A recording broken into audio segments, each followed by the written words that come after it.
Ministro acaba de entregar Lula, publicando um vídeo flagrante inédito e o Brasil inteiro fica chocado com essas imagens que nós temos para mostrar aqui. Agora a verdade apareceu finalmente, pessoal. O Brasil vai saber quem realmente é Lula petista e o que ele quer para essa nação, qual que é o plano petista para essa nação. Esse ministro publicou esse vídeo sem medo das consequências e agora nós vamos mostrar tudo isso aqui. Pessoal, realmente é de cair o queixo. Quando a gente pensa que já viu de tudo, chega mais essa bomba aqui. Quem vai trazer para nós é o Paulo. Inclusive, você deve se inscrever ali no canal do Paulo, está aqui embaixo. Olha só o que temos para mostrar agora, que absurdo, pessoal. Voltamos em seguida. Ministros de Lula acabou entregando o presidente em um flagrante comprometedor publicado nas redes sociais.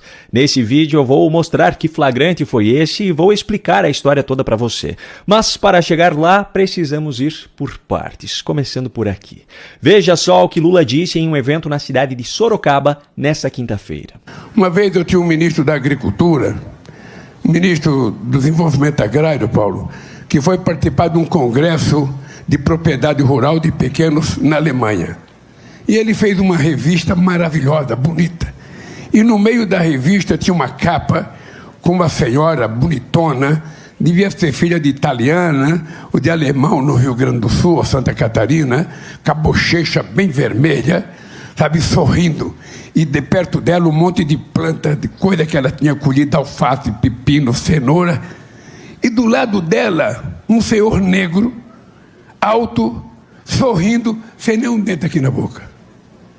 Eu chamei o ministro e perguntei, escuta aqui, por que você colocou essa fotografia desse senhor negro sem dente? Você acha isso bonito? Você acha isso bonito, cara? Isso é fotografia para você colocar representando o Brasil no exterior, um cara sem dente e ainda negro. Você não acha que isso é preconceito? Eu lembrei do Joãozinho 30. Quem gosta de miséria é intelectual, pobre gosta de coisa boa. Eu falei para ele, você pode anular essa revista, joga essa página fora e faz uma foto de um cara com dente. Você percebeu o que ele acabou de dizer? Lula não quis mostrar a realidade do país. Ele quis mostrar uma imagem manipulada na revista em questão, porque a sua preocupação era com a imagem que o seu governo estava passando. Se Lula estivesse preocupado com o povo desse país, o foco dessa história que ele contou seria em uma solução para os dentes do cidadão que apareceu na foto. Ou seja, o foco seria em mudar a realidade. Em vez disso, Lula optou por esconder a realidade, da mesma forma que faz hoje, colocando a comunicação como prioridade na sua gestão. E ainda tem mais um ponto. Por que aquele cidadão negro com dentes faltando não era bonito o suficiente para representar o Brasil? E se ele fosse o marido da senhora que estava ao lado, qual é o problema? Vem cá, nessa história, o preconceito está na cabeça de quem? Bom, ainda durante esse discurso, Lula veio com uma outra história que me chamou a atenção, não só pelo conteúdo, mas pela forma como foi contada. Porque as enroladas na língua dele pareciam de alguém que havia tomado alguma coisa anteriormente, se é que você me entende. Conheça agora a história do ponto de ônibus, que tem mais mulher do que ônibus. A mulher, ela já aprendeu a ir para o mercado de trabalho. Hoje, se você chegar num ponto de ônibus 6 horas da manhã, tem mais mulher no ponto de ônibus do que ônibus. Então, a mulher já aprendeu a ir para o mercado de trabalho, mas nós, homens, ainda não aprendemos a ir para a cozinha. Essa é uma coisa que nós não aprendemos. Nós não aprendemos. Quando a gente está com o microfone na mão, a gente fala que é socialista, a gente fala que é de esquerda. Mas a gente ainda não aprendeu a ir para a cozinha, a ajudar a lavar a louça. A gente não aprendeu a dar banho nas crianças, a lavar o que tem que lavar. Hoje, fralda não lava mais porque joga fora, tudo descartável. E aqui também é preciso fazer uma observação. Lula que fale por ele. Eu discordo completamente desse feminismo militante que existe hoje, mas eu vou para a cozinha, Eu lavo a louça, eu dou banho no meu filho. Aqui em casa, eu e minha esposa dividimos as tarefas e as responsabilidades. Isso não tem a ver com ser socialista, como Lula faz parecer. Isso tem a ver com buscar ser um homem de verdade. Aliás, essa fala de Lula é só mais uma comprovação da hipocrisia de quem diz defender certas pautas, mas não faz isso na prática. Enfim, o discurso de Lula no evento ainda foi finalizado com aquele tipo de aviso que muita gente por aí depois finge que não acreditou. Então o jeito é o seguinte. Ó, se prepare para a seguinte questão. Um mandato do Lula incomodou muita gente. 2 mandatos incomodou muito mais. 3 mandatos, muito mais. Imagina se tiver o 4º mandato, como é que eles vão ficar incomodados. Agora, a pior parte dessa participação de Lula nesse evento em Sorocaba ainda foi outra. Fora do palco, conversando com outros políticos, Lula resolveu fazer uma provocação ao seu rival, Bolsonaro, dizendo que ele tinha meias bonitas no lugar de uma tornozeleira. A beleza dessas meias, por sinal, é muito contestável. Enfim, o que realmente importa é que essa cena foi filmada por um dos ministros de Lula, Paulo Teixeira, e publicada nas redes sociais desse ministro. O problema é que, ao aproximar a imagem para exibir a meia do presidente, Paulo Teixeira acabou entregando uma outra coisa do presidente em flagrante.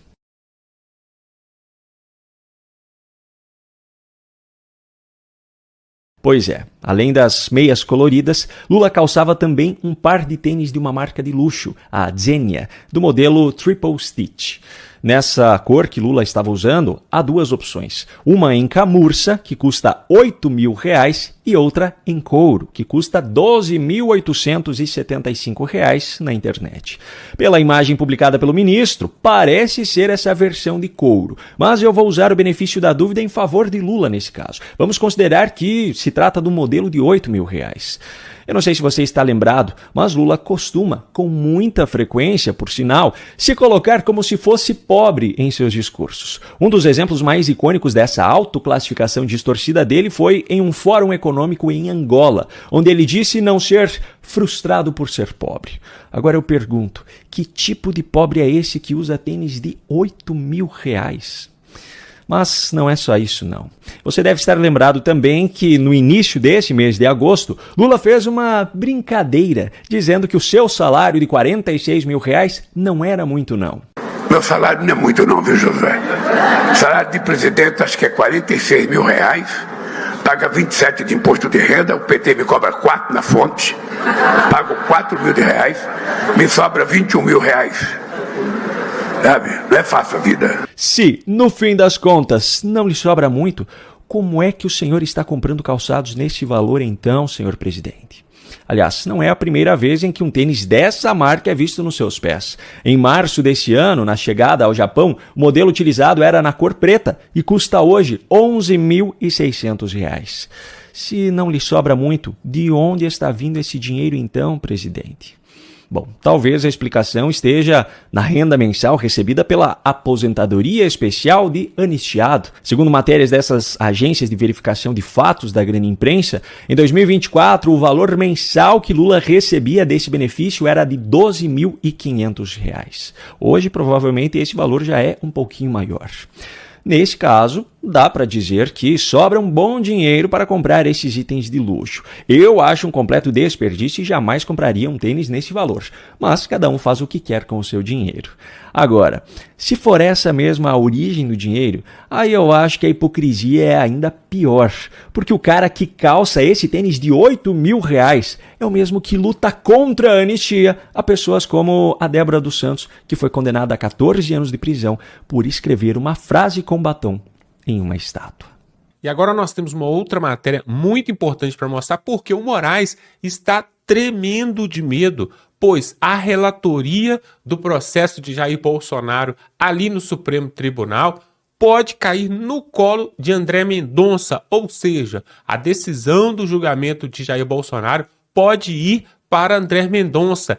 E aí o Moraes está tremendo de medo e você vai ver isso aqui agora. Por quê? Nós sabemos que se for para o André Mendonça, ele vai fazer a justiça. Ele não vai temer e vai fazer aquilo que é certo. preste atenção no que vai trazer agora o advogado Chiquini, Jeffrey Chiquini, que está também nesse processo ali do golpe, né? O fatídico golpe do 8 de janeiro. Ele vai mostrar tudo aqui, pessoal. Uma grande reviravolta em Brasília está para acontecer se essa relatoria for para o colo de André Mendonça, e está quase para acontecer. Preste atenção. Mas a minha defesa, de forma reflexa, é também a defesa de todos os acusados. E isso me dá ainda mais garra de defender os meus clientes, porque eu sei que defendendo meus clientes, eu também estarei defendendo de forma reflexa o Bolsonaro. E vou fazer, porque eu sou fã do Jair Messias Bolsonaro, que foi o melhor presidente que esse país já teve. Nunca as empresas estatais lucraram tanto. É um cara que vai... Veja só, como que eu não vou ser fã do Eduardo Bolsonaro se o cara renunciou à própria vida pelo Brasil? Como que eu não vou ser fã do Jair Messias Bolsonaro se é um cara que teve a vida revirada? Eu conheço o processo, tá? Eu conheço o processo. Reviraram a vida do Jair Messias Bolsonaro e não encontraram uma pulga contra ele. Estão inventando um processo de trama golpista porque não conseguiram matá-lo, assim como na Venezuela. Então, sim, a imprensa de esquerda tenta me vincular aos Bolsonaros o tempo todo. É o seguinte, eu não posso falar com o Jair Bolsonaro, porque existe uma medida cautelar que advogado de Correio não fala com o Bolsonaro. É uma pena, porque se eu pudesse, eu faria questão de falar com ele. Porque eu sim, eu admiro, eu respeito e eu gosto, tá? Eu fui eleitor as 2 vezes do Jair Messias Bolsonaro. Então não escondo de ninguém a grande admiração que eu tenho. Como o Flávio Dino não esconde de ninguém a grande admiração que ele tem pelo Lula. Ele discursou no palanque a favor do Lula. Como o Barroso não escondeu de ninguém quando ele disse derrotamos o bolsonarismo. Qual o problema? Fato é que eu não estou sendo acusado por ser um admirador, um seguidor, um fã do Jair Messias Bolsonaro que eu sou. Eu não estou sendo acusado por isso. Eu estou sendo acusado por ter advogado. Eles estão dizendo que o meu mandado de segurança em conluio com os bolsonaros é para tumultuar o processo. Gente, nada mais foi feito do que um advogado com estratégia jurídica, por conhecer a estratégia jurídica, impetrou o mandado de segurança. Mas o mais grave de tudo isso, tá? O mais grave de tudo isso é que eles investigaram o André Mendonça, gente. Tá? Eles investigaram o André Mendonça e colocaram no relatório final que investigaram o André Mendonça. É por isso, então, que o André Mendonça está mais de 30 dias com esse mandado de segurança sem julgar. Porque, com certeza, ele está recebendo pressão, se não coagido. Se não está sendo coagido. Gente, esse processo já ultrapassou todos os limites do razoável.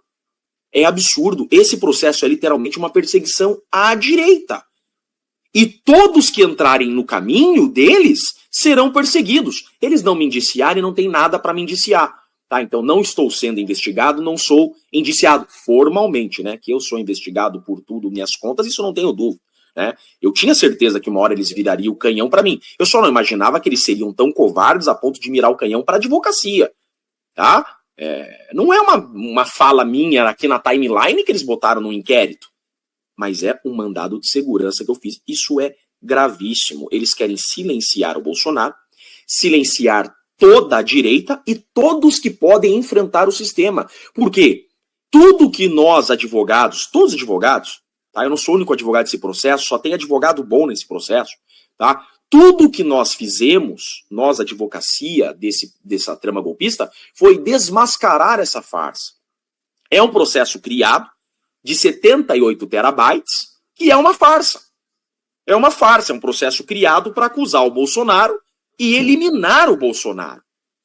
Então, eles querem eliminar o Bolsonaro, de que forma? Colocando-o atrás das grades. E todos aqueles que estiverem no caminho serão perseguidos. Por isso que o Malafaia foi perseguido. Toda e qualquer liderança que possa enfraquecer essas falsas narrativas, eles vão perseguir. Gente, para fechar esse meu comentário, esse relatório final da Polícia Federal não foi assinado pelo Schor. Por que o Schor não assinou, Lacombe, esse relatório final?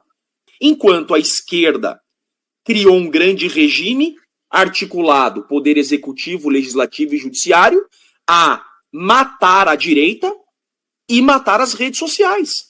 Veja que numa mesma semana que eles fazem a operação contra que eles fazem uma operação contra o Malafaia e divulgam esse relatório contra o Bolsonaro, na mesma semana o Lula dá um pronunciamento dizendo que quer o poder de, por 2 meses, silenciar as redes sociais.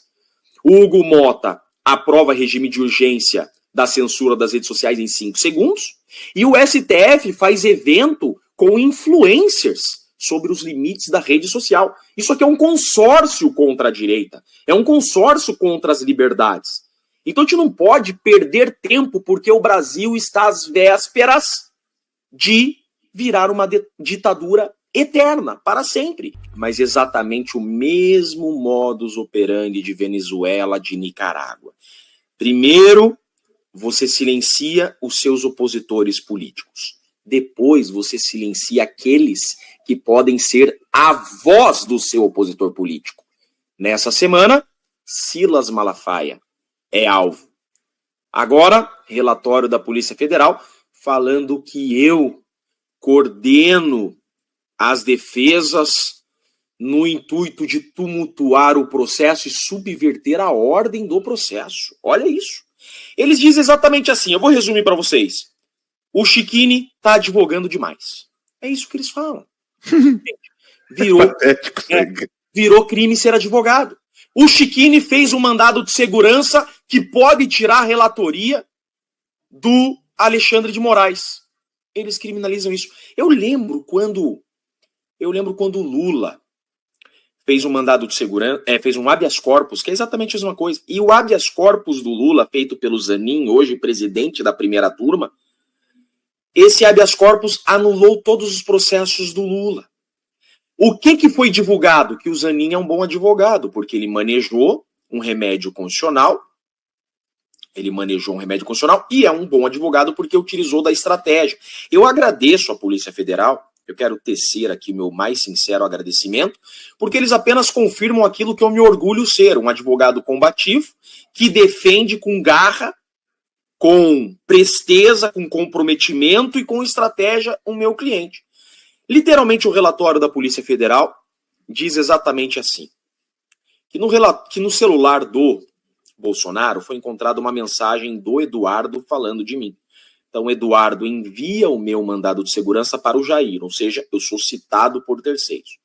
Ele envia e ele coloca assim, o mandado de segurança do Felipe Martins pode anular todo o processo. Caiu com o André Mendonça. Esse é o primeiro ponto. Espera rapidinho, Chiquinho, desculpe te interromper. Então a Polícia Federal estragou o plano de colocar o Chiquini como o cara do Novo contra o Bolsonaro infiltrado. Pô, a Polícia Federal também, cara. A Polícia Federal estragou, jogou água na cerveja do Kim Paim, né?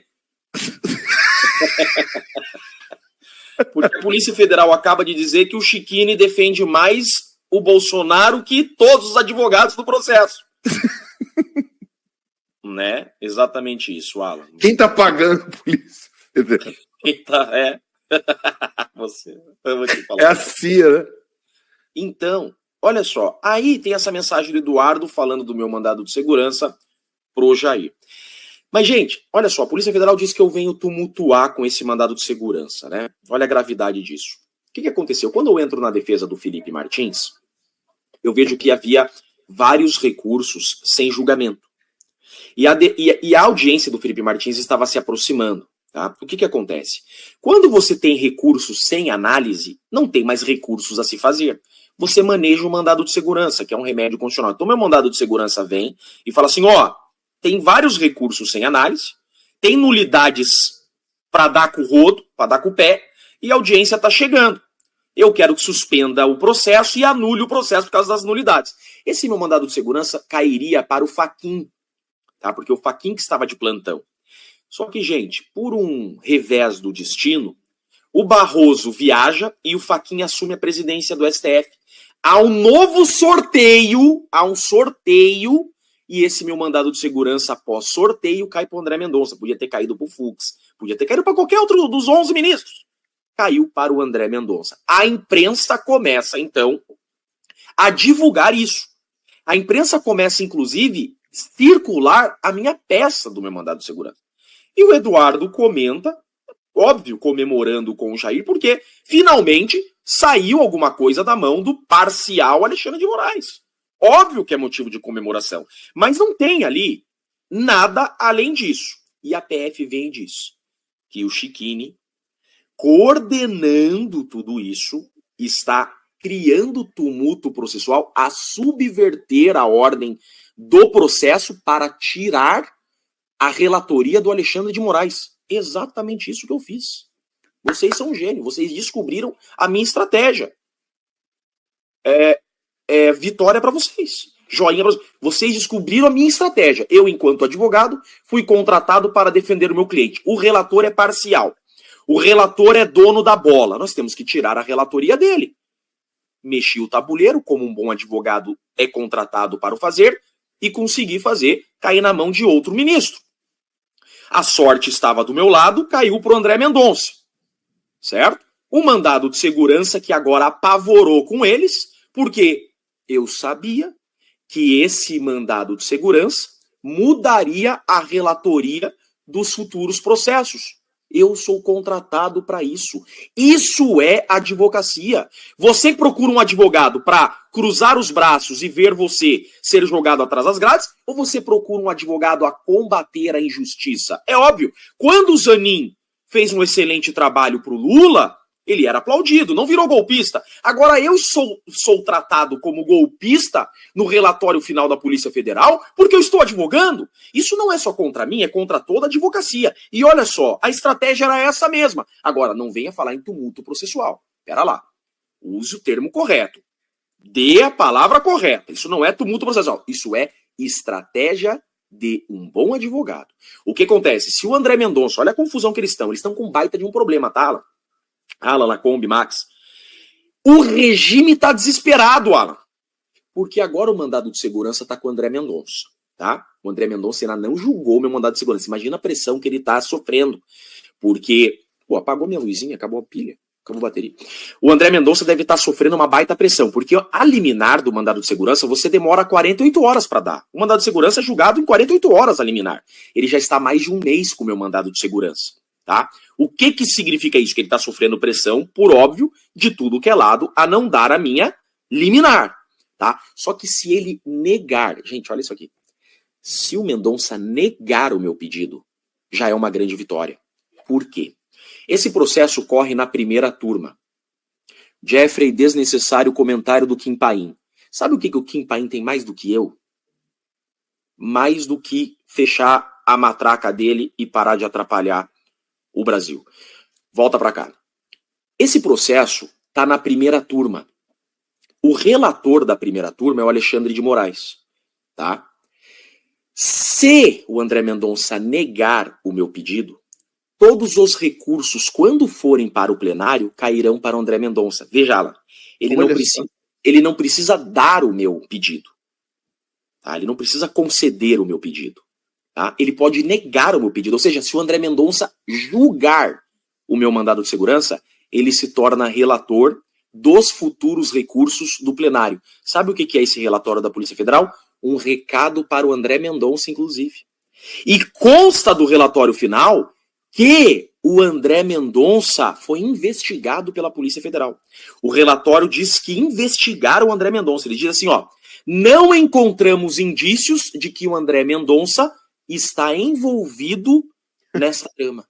Que o André Mendonça está envolvido nessa articulação para subverter o processo e tirar das mãos do Alexandre de Moraes. É isso que tem no relatório. Então veja, eles dão ali um recadinho para mim. Recua, nós estamos de olho em você. Mal sabia eles que esse é o tesão da minha vida, né? Eu sou advogado criminal, nasci no tribunal do júri e o meu tesão é enfrentar a injustiça e promotor de injustiça quando estão tentando incriminar inocentes.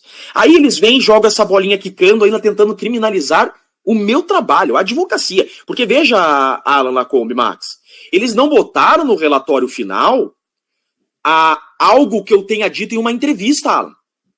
Eles botaram no relatório final me acusando de ter tentado subverter a ordem de uma peça recursal que eu protocolei no processo, ou seja, no exercício da advocacia. Eles estão criminalizando a advocacia.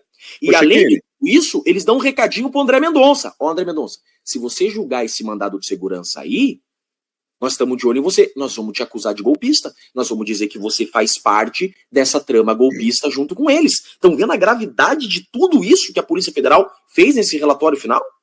Não, é absurdo. O Chiquini, antes de passar para o Max, o Chiquini citou só o caso do Cristiano Zanin como advogado do Lula, que fez lá, não parou quieto, nunca foi acusado de fazer parte da turma do fundão, de fazer bagunça, muito pelo contrário, a gente não pode esquecer, levou o Gilmar Mendes às lágrimas. Que trabalho maravilhoso. E aí ele bebia água, porque realmente... Imagina maravilhoso. Isso. E o Paulo Faria, você lembra disso? O Paulo Faria... Ele não me lembro se foi multado, ele sofreu uma reprimenda qualquer do Alexandre de Moraes, porque excedeu os pedidos de recurso na defesa do Daniel Silveira. Lembra disso?